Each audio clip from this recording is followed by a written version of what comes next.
G'day guys, Marky here, and get ready for another bloody good episode of r/relationship advice. I do hope you enjoyed today's episode, and with that said, I want you to sit back, relax, chuck a prawn to the Barbie. Let's get right into it, eh? Cheers.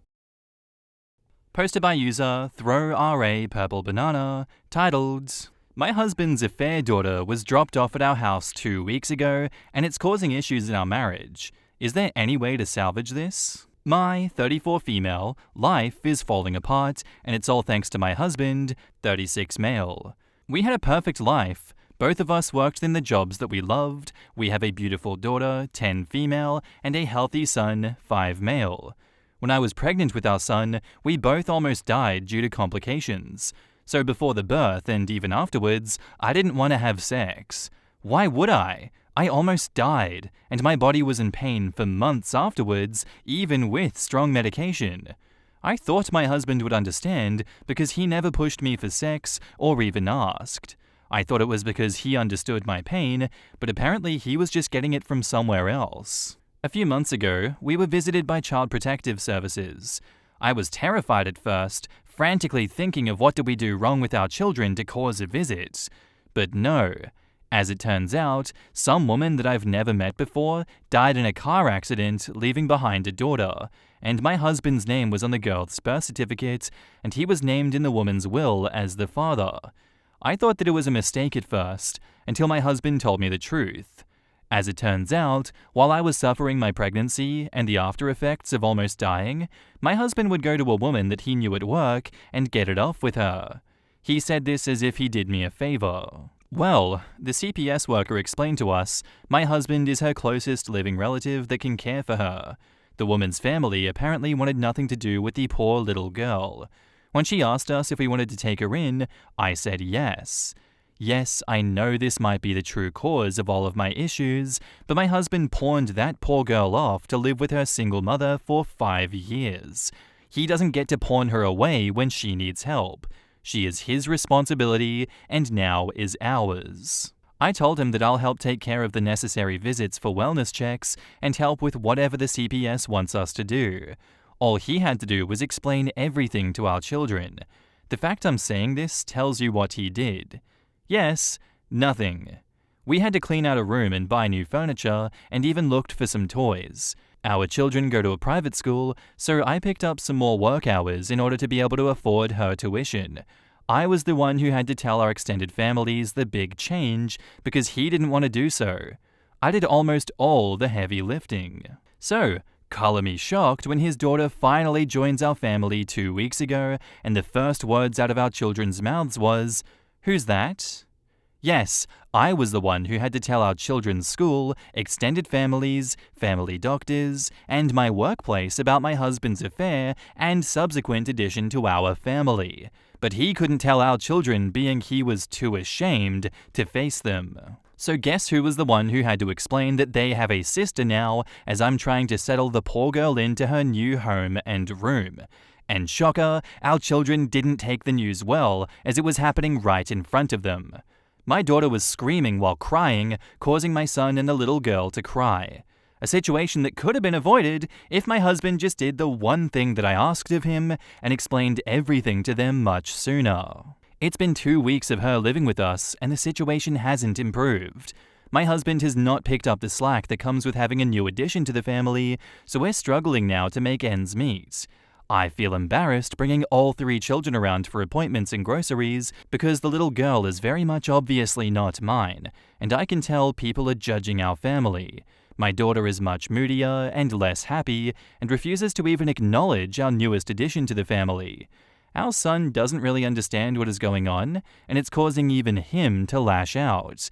And I don't even know how to help the poor little girl because I know that if I feel like my life is falling apart, she must feel even worse. I suggested family therapy. Therapy for our children, even just marriage therapy so we can hopefully move past this and work together as a unit for all the children. He's refused everything, saying that he knows he'll be lectured by everyone when all he was doing was trying to help me. I just don't know how to fix this. Please help me. I don't want to divorce him because I just know that will make it worse for the kids, but that's the only option that my family is telling me. Meanwhile, his family is begging me to make this work and to just look past it. Thank you. I hear you all loud and clear. We'll be looking into therapy for me and the children, and hopefully a good divorce lawyer. But first I need to get some answers because some of you are raising some good points. OP on if she was sure that her husband wasn't cheating now. OP says, I know this is pathetic to say, but I really did think he was amazing before all of this. When I gave birth to our daughter, he stepped up to the plate by caring for her and doing housework. He was an attentive father to both of our children before all of this. I was able to tell him that I needed to take a break, and he would just step to it and care for them and make sure that I could relax. I don't know why he committed such an affair and then try to excuse himself, and I don't know why he's decided not to care about our children as much as he used to. I guess I just keep hoping that if we all go to therapy and find the root of the issue that we can fix it and go back to how our relationship used to be. Now reading all these comments that are sounding just like my family, I guess I was just being naive. OP on leaving the child to her father, as the girl is not OP's responsibility. OP was told to leave her husband. OP says, I have to disagree with this comment. As much as I hate my husband's actions, I do not hate her enough to just abandon her in such a terrible time for her. I agreed to take her into our home, so she is indeed my responsibility as much as my husband's. And I didn't say this at first because I didn't know if it was important, but she and my son have gotten really close in such a short amount of time. I would feel heartbroken separating the two. Usually Right 2 says, the kids need therapy. If he won't go, that should tell you a lot. He doesn't give a shit about any of you. Also, doing you a favor? What the actual fuck?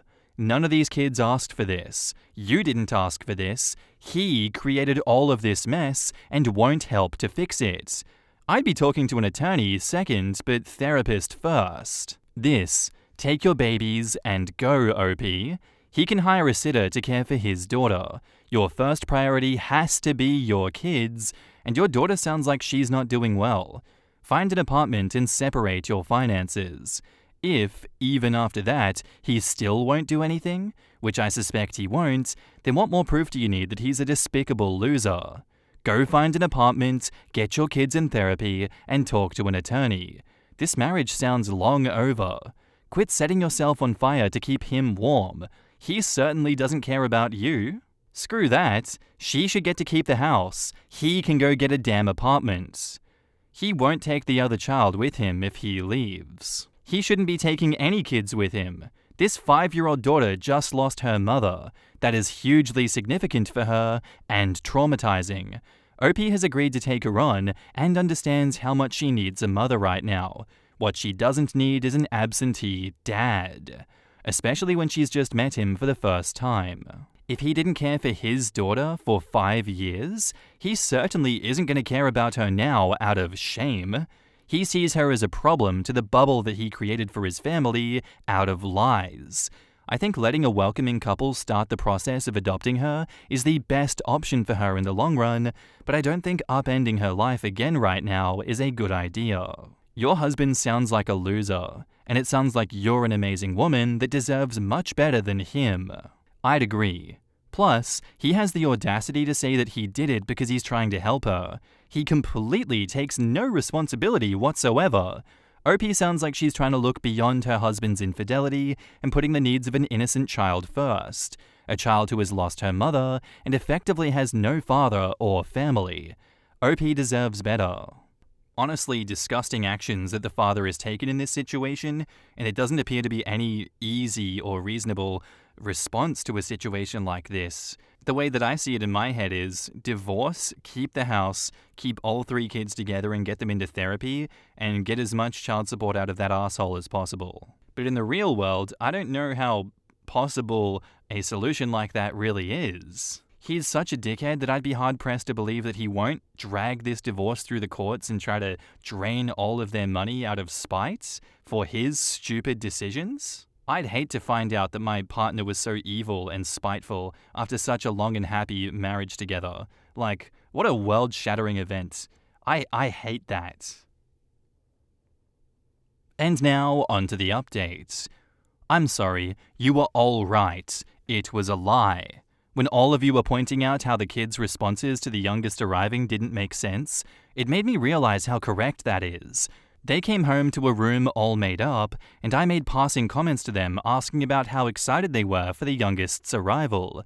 They should have known about her. At this point, I decided to just ask my eldest daughter directly because she was still so upset about it, and I think subconsciously knew that I wasn't going to get the truth from husband. So I went to her room while she was lying in bed, and I asked her.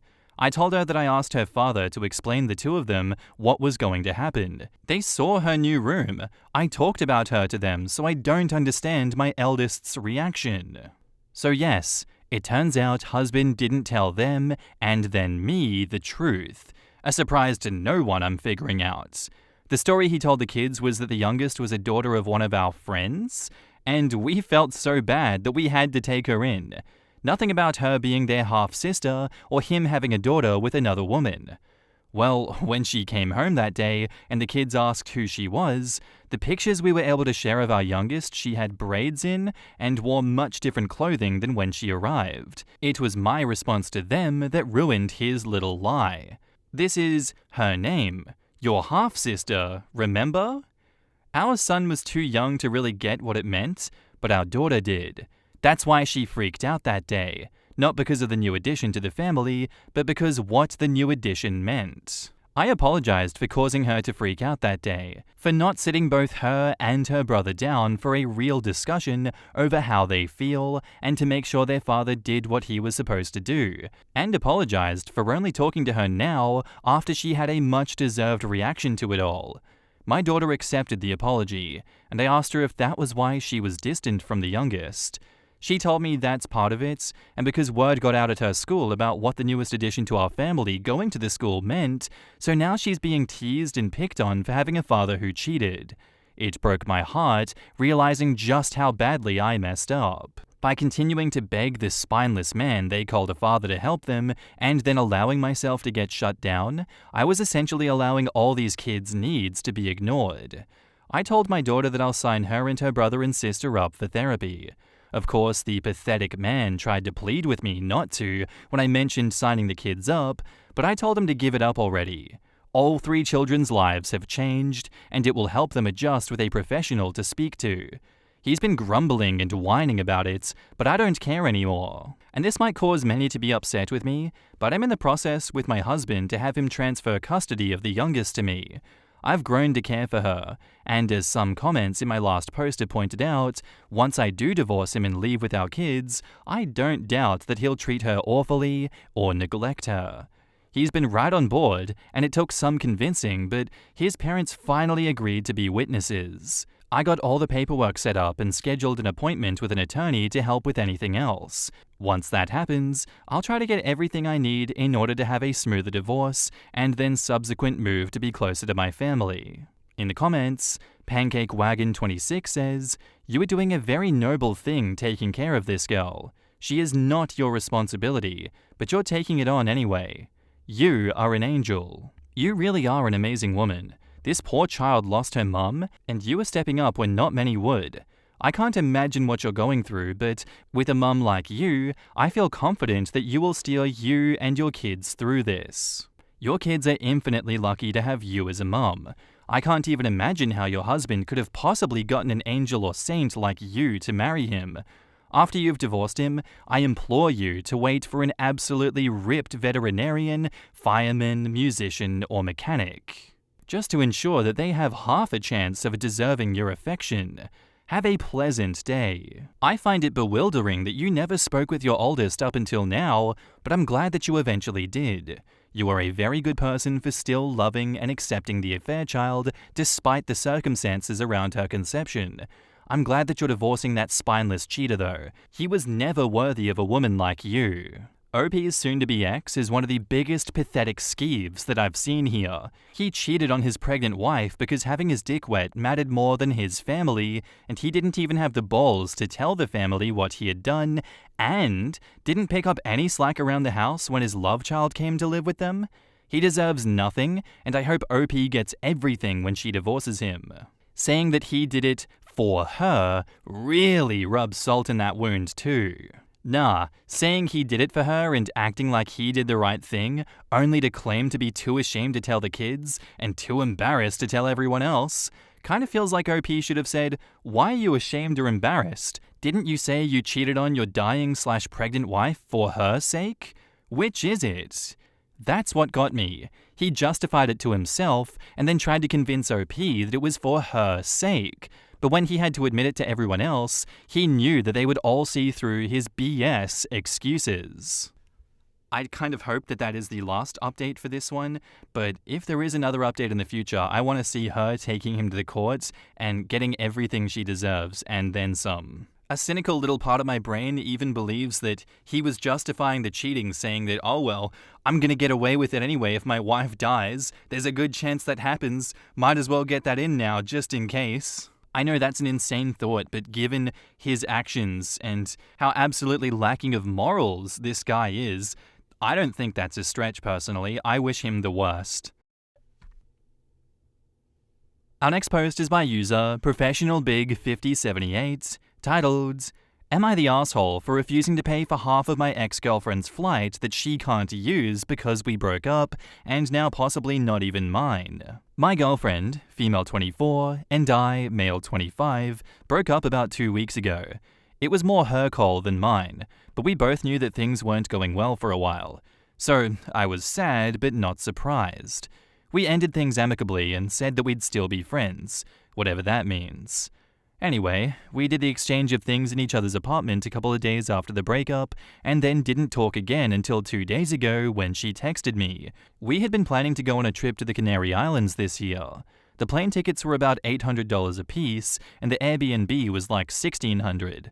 So we decided that I'd pay for the Airbnb and she would pay for the flights. The flights were non-refundable, and we're already past the date that I'd get any meaningful refund from the Airbnb.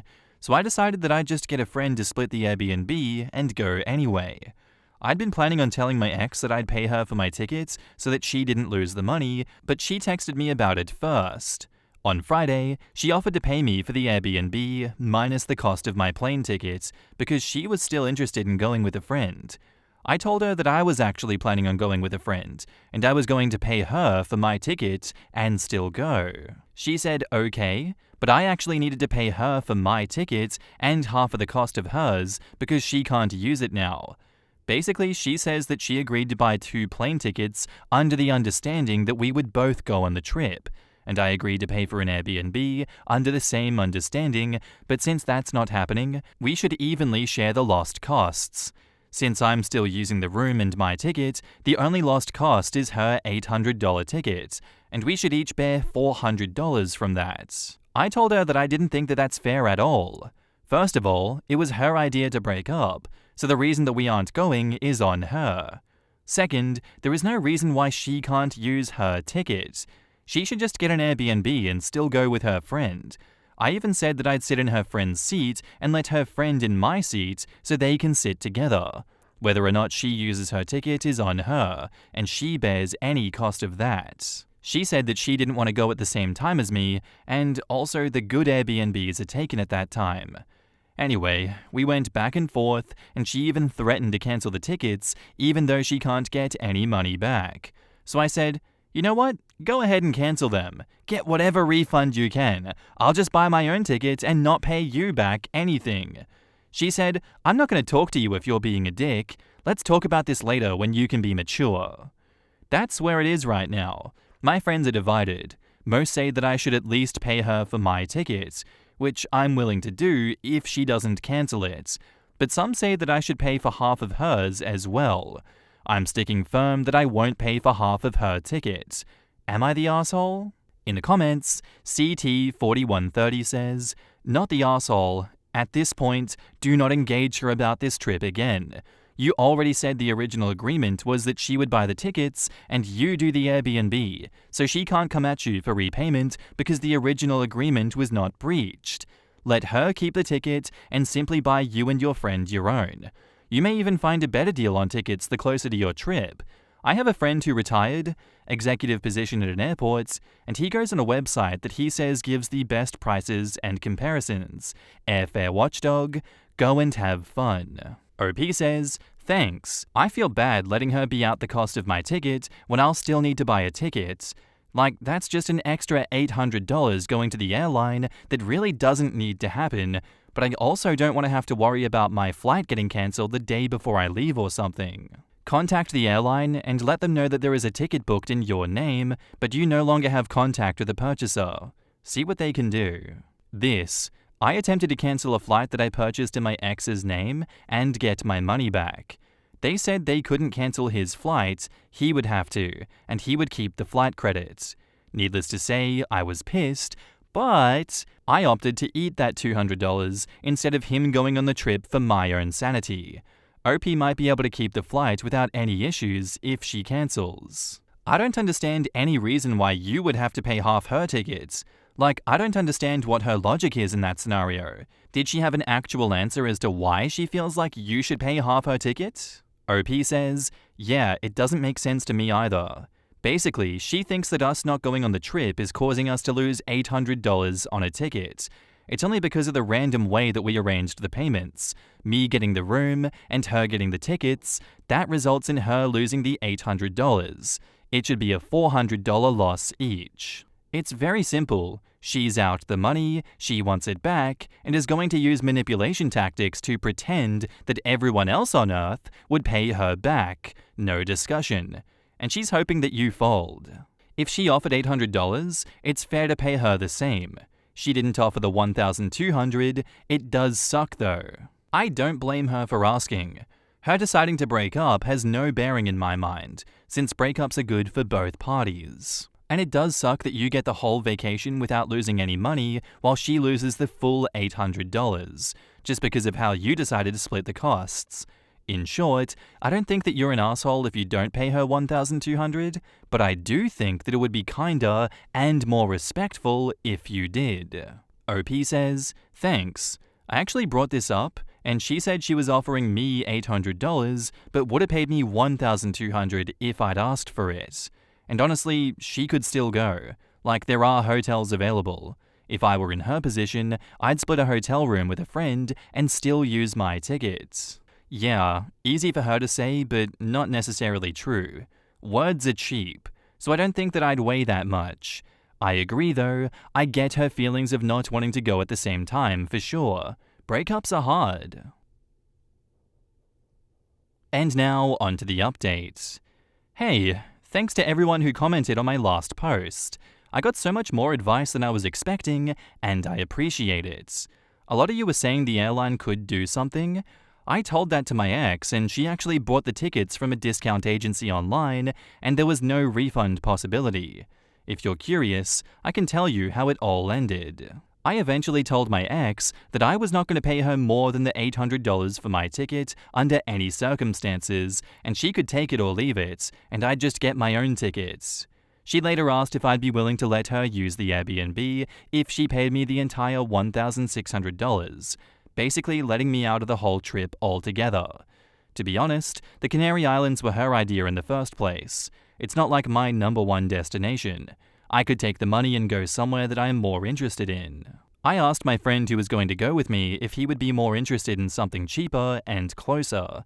He hadn't bought his plane ticket yet because he was waiting for me to sort everything out with my ex. We looked at some options and decided to accept her offer and go to Belize. I had my ex agree in writing to pay any fees or damages incurred at the Airbnb. I really don't think there will be any. She's not the type of person to damage a hotel room or something, but I just want to be sure. I got Venmo'd the money by a male co-worker of hers. They've been work friends for a while now, and I've met him a couple of times. I don't think this is like a couples thing or what. I don't really think she cheated on me with him. I could maybe see her being interested in him possibly being a factor for our breakup, but I don't even know if they're together or going as friends. At the end of the day, I don't really care what she does. I got my money back, she gets her vacation. I'm guessing her coworker also bought his own plane tickets, so at the end of the day, he's the one eating the $800 loss. So he can have fun with that. My ex and I are technically amicable again, but I don't really plan on talking to her again. Thanks again for the advice. In the comments, Jadorki says, "Having the guy send you the money was some kind of idiotic high school flex. Good on ya, OP. You're a level-headed problem solver, and you're gonna be just fine. Right? What the hell is that? Talk about a lame, unnecessary final FU. Blech. I would not be amicable with this person, but at least OP is out of that and can go on a nice vacation. She thought that he'd have a fit. He shrugged and said, "Huh, so anyway, did y'all catch that game last night? Interesting. Thanks for the update. Sounds like all's well that ends well. Also sounds like she was more interested in winning in her own mind more than the money, since as you say, she's probably eating your $800 ticket. If she booked through discount agency, who knows if she can change the name, but whatever. Nice happy ending. Good for you. I had a friend go through something similar, and his girl went on the trip and he just took the loss. In fairness, he broke up with her and she thought that he was going to propose. So I think he felt guilty." Oh, Jesus. I'd feel guilty too. Oh my god. She definitely cheated on him. She intentionally had that man send him the money personally just so she could stick the knife in whilst still having plausible deniability, and she could easily accuse him of being paranoid, insecure, or immature again if he raises any fuss. The best thing that OP can do for himself is forget his ex and just have fun on his trip to Belize. Yeah, it's evident that it really wasn't about the timing. She just didn't want OP to see who she was there with, and was willing to make him be out of pocket for that. Now that she knows she doesn't have to be face to face with him, she can let loose. That comment took me out though. Oh my god. Anyone else here ever just break up with someone that thought that you were going to propose to them? Because that is harsh. That was like a jab to my liver. But in regards to this one, I didn't really have an opinion on this before. So, I couldn't see why she wanted to do all this and the way that she was going about it. But that makes sense, that she didn't have to see him face to face. Now she's doing some stupid, look at this, I'm with some rich guy that I'd introduced you to a few times. I'm such a mean girl. God, you can't sit with us, can ya? I say let that little immature person go have fun at the Canary Islands, OP. You're better off without. That's all I'm saying. Anyway, guys, that's where I'm going to end today's episode. I do hope you enjoyed. If you did, let me know what you thought about it in the comments down below, and I'll see you in the next one. Bye.